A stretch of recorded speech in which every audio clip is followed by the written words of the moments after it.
Praise to the lord.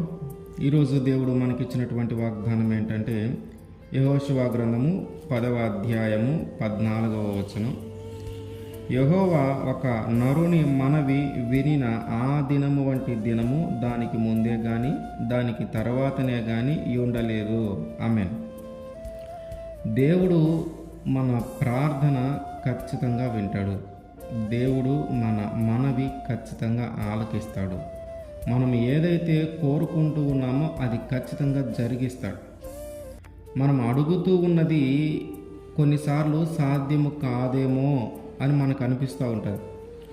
కొన్నిసార్లు ఇది జరగదేమో, దేవుని అడుగుతూ ఉన్నాంలే కానీ ఇది జరగదేమో, ఇది అసాధ్యము అని మన వైపు నుంచి ఆలోచించుకున్నప్పుడు కొన్నిసార్లు మనము అట్లానే అనుకుంటూ ఉంటాం. ఇది జరగదులే, దేవుణ్ణి అయితే అడుగుతూ ఉన్నాం, ఇది ఎక్కడ జరుగుతుందిలే, ఇది జరగాలంటే చాలా పరిస్థితులు మారాలి, ఇదంతా ఎప్పుడు జరుగుతుందిలే అని కొన్నిసార్లు మనం అనుకుంటూ ఉంటాం. అయితే దేవుడు మనం ఏదైనా అడిగినప్పుడు, మనం ప్రార్థించినప్పుడు, ఆయనకి మొరపెట్టినప్పుడు ఆయన కానీ మన మనవి ఆలకించాడు అంటే అది ఖచ్చితంగా జరుగుతుంది. ఆయనకి సాధ్యము కానిది ఏదైనా ఉందంటే ఏమీ లేదు. ఆయన ఏదైనా చేయగలుగుతాడు. ఆయన గురించి మనము సందేహము ఏర్పరచుకోవలసిన అవసరం లేదు. ఎందుకంటే భూమిని ఆకాశమును సృష్టించింది దేవుడే. ఆ భూమి మీద ఉన్న మనల్ని సృష్టించింది దేవుడే. ప్రకృతిని అంతా సృష్టించింది దేవుడే. కనుక ఆ భూమి మీద ఆయన మనల్ని ఏర్పాటు చేసుకున్నాడు. కనుక మన బాధలేంటో, మన కష్టాలేంటో, మన శ్రమలేంటో ఇవన్నీ ఆయనకి తెలుసు. అట్లాగే మనం అడుగుతూ ఉన్నాం, నాకు ఫలానా కావాలి, నాకు ఫలాంది అవసరము, ఇట్లా మనం కూడా అడుగుతూ ఉన్నాం. మనం అడుగుతూ ఉన్నాము, దేవుడికి మన అవసరాలు తెలుస్తూ ఉన్నాయి. కనుక ఆయన కానీ మన ప్రార్థన విన్నాడంటే అది ఖచ్చితంగా జరిగి తీరుతుంది. మనం దేవుడి మీద సందేహపడవలసిన అవసరమే లేదు. ఎందుకంటే యెహోషువ గారు 5 రాజులతో యుద్ధము చేస్తూ ఉన్నప్పుడు ఆ 5 రాజులు కలిసి యెహోషువ ఇశ్రాయేలు ప్రజల మీదకి వచ్చారు. ఈ 5 రాజులను చూసి మీరెవరు భయపడొద్దు, మీరెవరు జడియవద్దు, వాళ్ళందరినీ మీరు ఓడిస్తారు, వాళ్ళందరి మీద మీరే విజయం సాధిస్తారు, మీరేం కంగారు పడొద్దు అని దేవుడు వారికి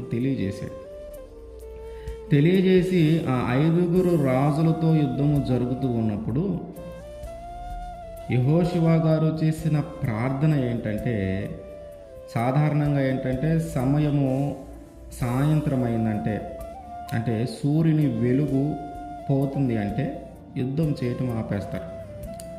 ఆ రోజుల్లో అదొక రూలుగా ఉండేది. సూర్యుని వెలుగు ఉన్నంతసేపే యుద్ధం చేయాలి. సూర్యుని వెలుగు అయిపోయింది అంటే చంద్రుని యొక్క వెలుతురు భూమి మీదకి వచ్చిందంటే ఇక యుద్ధం చేయకూడదు, ఎక్కడో అక్కడ ఆగిపోవాలి.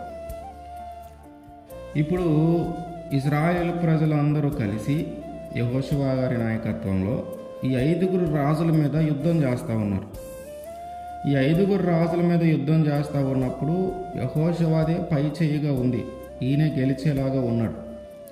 అయితే ఆ సమయానికి సాయంత్రం అవుతూ ఉంది.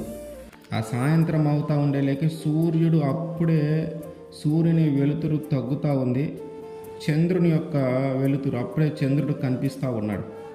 కొన్నిసార్లు మనం గమనిస్తే సాయంత్రం పూట సూర్యుడు ఒకవైపున, చంద్రుడు ఒకవైపున కనిపిస్తాడు. అంటే ఇక సూర్యుడు అస్తమించటము, చంద్రుడు ఉదయించటము లాగా.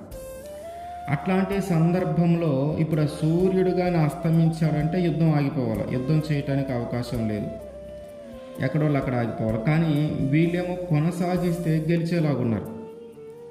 కనుక యెహోషువ గారు ఏం చేశాడంటే దేవునికి ప్రార్థన చేశాడు.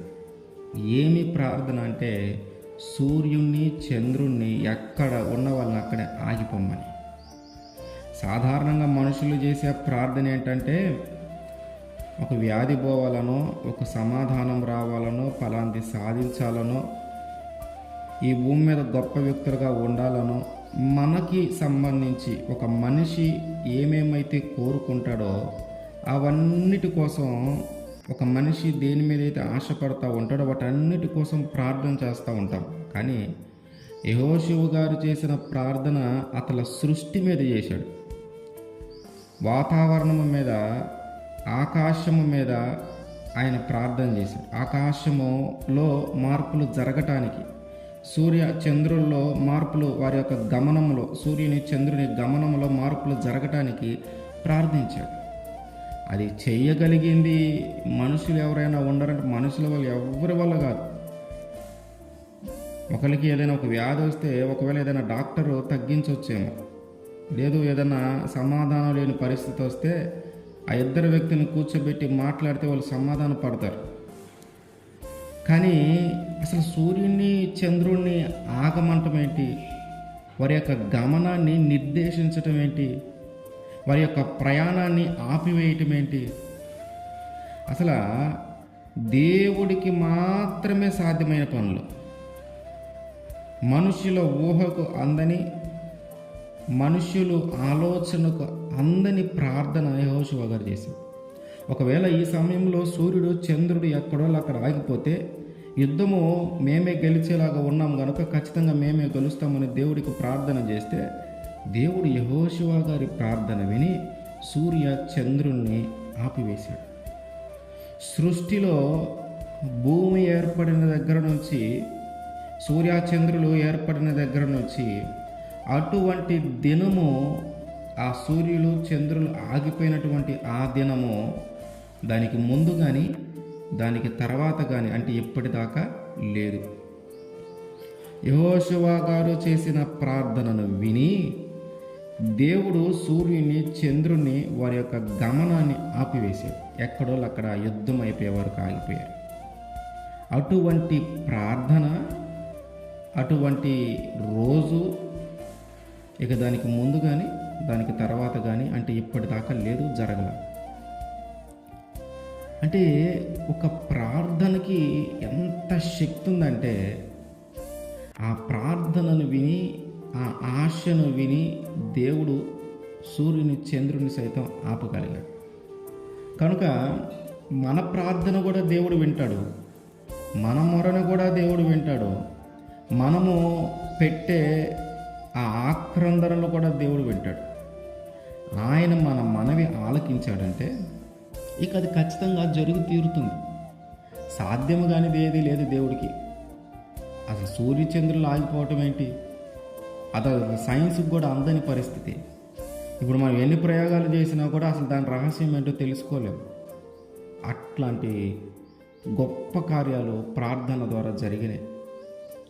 కనుక దేవుడి మీద మనం ఎలాంటి సందేహం పెట్టుకోవద్దు. దేవుడు మన ప్రార్థన వింటాడు, మన మొర ఆలకిస్తాడు, మన మనవిని ఆలకిస్తాడు. అట్లాగే ఆలకించిన దేవుడు ఖచ్చితంగా జరిగిస్తాడు. నీ వైపు నుంచి చూసినప్పుడు సాధ్యము కాదేమో, వల్ల కాదేమో, ఇది జరగాలంటే కొన్ని పరిస్థితులు మారాలా, అసలు అదంతా ఆలోచించుకుంటే అసలు జరగదేమో అనిపించే పరిస్థితులు వస్తాయి. కానీ దేవుడు ఖచ్చితంగా జరిగిస్తాడు. ఆమేన్.